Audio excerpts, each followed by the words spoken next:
We're taking these turkeys to Flavor Town, brining them for 4 hours in Cosmos chicken soak.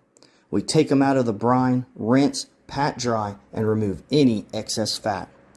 A light coat of olive oil before we put the Griller SPG and Flaps chicken rub. This is a winning combo for any poultry. We let them sit for about 15 minutes as we prep the grill, preheating to 250 degrees and making sure we spray the grates so the turkeys don't stick.